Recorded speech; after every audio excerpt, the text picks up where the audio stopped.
তো নমস্কার বন্ধুরা, তোমরা থাম্বনেল থেকে বুঝতে পেরেছো যে আমরা আজকে কী নিয়ে কথা বলতে চলেছি। আজকে আমরা কথা বলতে চলেছি টেলিগ্রাম, যেটা আমরা মানে পুরো ওয়ার্ল্ডে হোয়াটসঅ্যাপ উইচ্যাটের পর যেটা সর্বাধিক ব্যবহৃত হয়। তোমরা হয়তো অনেকেই জানো না যে মানে ফেসবুক ইনস্টাগ্রামের থেকেও কিন্তু টেলিগ্রামটা বেশি ব্যবহৃত হয়। ঠিক আছে, তো এখানে দেখো কী কী বিষয়ে জানবো। মানে টেলিগ্রামের যে সিও বা প্রতিষ্ঠাতা যে পাভেল ধুরভ, সে যে গ্রেপ্তার হয়েছে, সেটা কেন হয়েছে, কী জন্য হয়েছে, তো সমস্ত কিছু প্রথমে তো এটার বিবাদ সম্পর্কে জানবো, তারপর পাভেল সম্পর্কেও আমরা একটু ছোট্ট আলোকপাত করব। ঠিক আছে, তো ভিডিওটা শুরু করা যাক। ভিডিওটা খুব বেশি বড় হবে না, খুব সংক্ষিপ্ত ভিডিও হবে। তো দেখতে পাচ্ছ পাভেল ধুরভ, যে কিন্তু আরেকটা জিনিস, তোমরা এই ভিডিওটা কিন্তু একটু ফাস্ট করেও নিতে পারো, যাতে তোমাদের জানাটা খুব সংক্ষিপ্ত সময় আরও বেশি কিছু জানতে পারো। তো চলো শুরু করা যাক।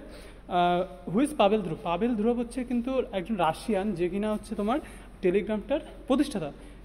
এ কিন্তু এর আগেও হচ্ছে ভিকে বলে একটা অ্যাপের প্রতিষ্ঠাতা ছিল, যেটা 2013-তে প্রথম লঞ্চ করে। কিন্তু সেই ভিকে অ্যাপটি ছিল কিন্তু ফেসবুকের অল্টারনেটিভ, মানে তখন কিন্তু ফেসবুক আসেও নি। এবং যেহেতু ইনি রাশিয়ান ছিলেন, রাশিয়াতে থেকে এটা আবিষ্কার করেছিলেন, তো সেহেতু এটা তেমনটা প্রচলিত হতে পারেনি। এবং এরও একটা কারণ আছে, সেটাও আমরা সম্পর্কে পরে আলোচনা করছি। তো প্রথমেই দেখো, যেটা দেখা যাচ্ছে যে একে কিন্তু মানে টেলিগ্রাম জানিয়েছে যে ফ্রান্সের আজারবাইজান থেকে ফ্রান্সের উদ্দেশ্যে যাচ্ছিলো, এবং ফ্রান্সের ওখানে নামার পর একে কিন্তু গ্রেপ্তার করা হয়। ঠিক আছে, প্যারিসের বিমানবন্দরে নামার পর ধুরভকে কিন্তু গ্রেপ্তার করা হয়, এবং টেলিগ্রাম তার মেসেজিং অ্যাপের মাধ্যমে সেটাই জানানো হয়েছে। আচ্ছা, এবার দেখো যে হচ্ছে তদন্তটি অপর্যাপ্ত, মানে কেন ধ্রুবকে গ্রেপ্তার করা হলো সেটা সম্পর্কে একটু জানতে গেলে জানতে হবে যে এই অ্যাক্টটির বিরুদ্ধে প্রথমত প্রচণ্ড পরিমাণে মাদক পাচার, যৌন যে মানে তোমরা একটা জিনিস দেখে থাকবে যে টেলিগ্রাম কিন্তু অনেক ওপেন, মানে যেটা অন্যান্য যে কোনো সাইটে, সোশ্যাল মিডিয়া সাইটে যেটা আপলোড করা যায় না, সেটা কিন্তু টেলিগ্রামে প্রচুরভাবে আপলোড করা হয়ে থাকে। এবং ইভেন এটাও তোমরা শুনে থাকবে,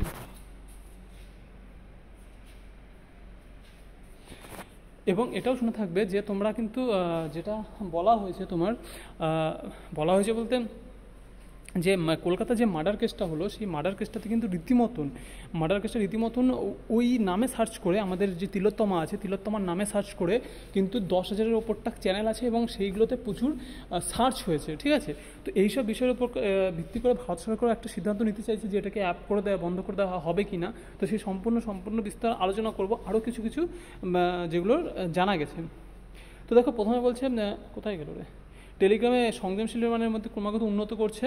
এবার এইখানে একটা বিষয় হচ্ছে, টেলিগ্রাম কিন্তু নিজের মতন করে বিবৃতি দিয়েছে যে একটা অ্যাপ যখন সবাই ব্যবহার করছে, সেটা মানে কি আপলোড হচ্ছে না হচ্ছে, সেটা কিন্তু তারা মানে ক্রমাগত উন্নতি করার চেষ্টা করছে। কিন্তু আর সেই উন্নতি করার যখন চেষ্টা করছে, তারপরেও যদি কিছু মিসম্যাচ হয়ে থাকে, তাহলে সেটাকে কিন্তু কখনোই সিওকে গ্রেপ্তার করা উচিত না।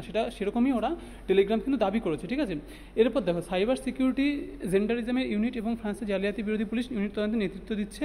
এছাড়া তোমরা তো একটু জানোই যে একটা গ্রুপে, মানে একটা গ্রুপ বা চ্যানেলে কিন্তু 2 লাখের ওপর মানুষ এখানে তোমার জয়েন করানো যায়। তো একটা মিস ইনফরমেশন, একটা এডিট করা ফেক মেসেজ বা ভিডিও কিন্তু এটা যখন আপলোড করা হয়, তার মাধ্যমে কিন্তু খুব সহজেই এটা অনেক মানুষের মধ্যে ছড়িয়ে পড়ে। ঠিক আছে, সেরকমভাবে পেডোফিলিক, ষড়যন্ত্রমূলক, সন্ত্রাসবাদী বিষয় কিন্তু ছড়িয়ে দিতে ব্যবহৃত হয়, এবং টেলিগ্রাম তার ব্যবহারকারীদের সম্পর্কে তথ্য প্রকাশ না করার জন্য প্রতিশ্রুতিবদ্ধ। এইখানটাতে মেন খেলা হচ্ছে। আচ্ছা, পাভেল ধুরভ সম্পর্কে জানার আগে এটা জেনে নিই যে ওকে রাশিয়া ছাড়তে কেন হয়েছিল।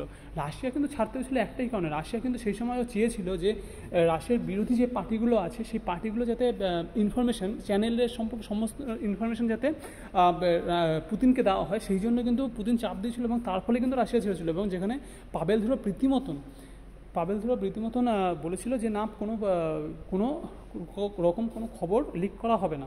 ঠিক আছে, সেই জন্য কিন্তু ওকে রাশিয়া ছাড়তে হয়। তারপরেও ফ্রান্সের দ্বৈত নাগরিকত্ব পায়, ফ্রান্সের এবং দুবাইতে। ওর প্রথমে তো কোনো অফিসই ছিল না, এবং ওর যে অফিসে যে অনেকে কাজ করে এরকমও কোনো ব্যাপার নেই, মাত্র কাজ করে 20 থেকে 25 জন, এরকম একটা আর্টিকেল আমি দেখেছিলাম। সাথে এর কোনো নির্দিষ্ট অফিস তো ছিলই না। যদিও তারপরে পরবর্তী সময়ে তার হচ্ছে দুবাইতে যাওয়ার পর ওকে নাগরিকত্ব দেওয়া হয়, এবং সাথে হচ্ছে সাথে তোমার কী বলে ওটাকে, নাগরিকত্ব তো অফিস এখন স্থাপিত কিন্তু দুবাইতেই। এছাড়া দেখো পাভেল দুরভ সম্পর্কে যদি জানতে চাই, 39 বছর বয়সী প্রযুক্তি বিলিনিয়ার, এর মোটামুটি সম্পদের পরিমাণ কিন্তু 15 বিলিয়নের ওপর। এছাড়া ফোর্বস অনুমান 15 বিলিয়ন, এবং এটার কিন্তু 90 কোটি, প্রায় 900 মিলিয়ন বা 90 কোটি কিন্তু এর সক্রিয় ব্যবহারকারী রয়েছে, ঠিক আছে। এরপরও দেখো কেন রাশিয়া 2014 সালে কেন রাশিয়া ছেড়েছিলেন, এই যেটা তোমাদেরকে বললাম, দুরুস অবশ্য রাশিয়ার নাগরিকত্ব ত্যাগ করেছে কিনা জানা যায়নি, তবে এই কারণগুলো ছিল। যেটা ভিকে ছিল প্রথমে, ভিকে যদি মানে বহুলভাবে প্রচলিত হতো তাহলে কিন্তু আজকে ফেসবুকের কোনো অস্তিত্বই থাকতো না, ঠিক আছে। সেইখানে দাঁড়িয়ে একটা অত্যন্ত মেধাবী লোক, এবং যিনি তার নীতিতে খুবই আদর্শবাদী, কেননা এরকম একটা সরকারের চাপে পড়ে যে কেউ তার ব্যবসার উন্নতির জন্য সরকারের সাথে আপোষ করে, কিন্তু কিন্তু কোনো রকমের আপোষ করেনি। ইউক্রেন যুদ্ধে টেলিগ্রামের বিতর্কিত ভূমিকা হচ্ছে, এটা একটা ওপেন প্ল্যাটফর্ম, জানো যে দুই পক্ষই মানে একটা সাইবার যুদ্ধের মতো, মানে দুই পক্ষই নিজের মতন করে ভিডিও দিচ্ছে, নিজেদের মতন করে। দেখো যে বলেছে এরকম, ইউক্রেনীয় এবং রাশিয়ান সরকার উভয়ই টেলিগ্রাম ব্যবহার করে। প্ল্যাটফর্মটি হয়ে উঠেছে একে কিছু বিশ্লেষক যুদ্ধের জন্য ভার্চুয়াল যুদ্ধক্ষেত্র বলে অভিহিত করেছেন। ইউক্রেনের রাষ্ট্রপতি জেলেনস্কি তার কর্মকর্তাদের পাশাপাশি রাশিয়ান সরকার ব্যাপকভাবে ব্যবহার করেছে, ঠিক আছে। এছাড়া ইলন মাস্ক এর সাপোর্টে এসছে। ইলন মাস্ক যখন ওই বলেছিল 100 সন্তানেরও বেশি বাবা, মানে ভিকি ডোনার টাইপের যখন ছিল, তখন কিন্তু রীতিমতন সমালোচিত করেছিল ইলন মাস্ক। কিন্তু এই পরিস্থিতিতে সে কিন্তু ইলন মাস্ক এর জন্য সমর্থন প্রকাশ করেছে। এবং দেখতেই পাচ্ছ এখানে লিবার্তে ফরাসি ভাষায় লিবার্তে লিখেছে, কারণ যেহেতু ফ্রান্সে অ্যারেস্ট হয়েছে সেহেতু লিবার্তে লিখেছে। এবং ইলন মাস্ক এটাও বলেছে যে মার্ক জুকারবার্গের সাথে ইলন মাস্কের একটা গন্ডগোল চলছে। মার্ক জুকারবার্গের সাথে যে ইনস্টাগ্রামটা আছে, সেখানে শিশুদের প্রচণ্ডভাবে শারীরিক মানে ব্যাপক শিশু শোষণের সমস্যা রয়েছে, কিন্তু সেই ক্ষেত্রে কিন্তু আমেরিকা সরকার ইসেকে গ্রেপ্তার করেনি। তো এইখানে কেন গ্রেপ্তার করা হলো সেই সব নিয়ে একটা আলোচনা আছে। এছাড়াও আরও অনেক তথ্য আছে যেটা জানতে চাইলে বলা যায়, কিন্তু ভিডিওটা বড় হয়ে যাবে কিনা, বা আমার যে কথা বলার স্টাইল সেটা কেমন লাগছে তোমাদের, সেই সম্পর্কে আমাকে একটু আপডেট করবে, একটু কমেন্ট করবে, যাতে আমি জোরে বলছি না, আস্তে বলছি না, গুছিয়ে বলতে পারছি না, সেগুলোকে যাতে আমি শর্ট আউট করতে পারি, ঠিক আছে। একটা সুন্দর ভিডিও তোমাদেরকে দিতে চাই, কিন্তু তার জন্য আমাকে অনেক ইমপ্রুভমেন্ট দরকার, এবং সেইটা একটু যদি তোমরা লিখে জানাও তাহলে কমেন্টে আমি খুবই উপকৃত হবে। তো আজকের ভিডিওটি এইটুকুই, লাইক শেয়ার করে দিও। এটা সবার পরে বলি, এটা আমি একদমই আগে বলি না, আগে ভিডিও নষ্ট করার জন্য। প্রথমে এইটুকুই বলি যে কেন জানতে চাচ্ছ, কেন হচ্ছে, কীভাবে হচ্ছে, এইসবটা আমি মেন ফোকাস থাকে। তো তবুও ভিডিওটা প্রায় 7.5 মিনিটের পার করে গেছে। তো আজকে এই অবধি, যদি ভালো লাগে একটু লাইক দিয়ে পাশে থাকো, তাহলে আমি পরের ভিডিওটা বানানোর জন্য উৎসাহ পাবো।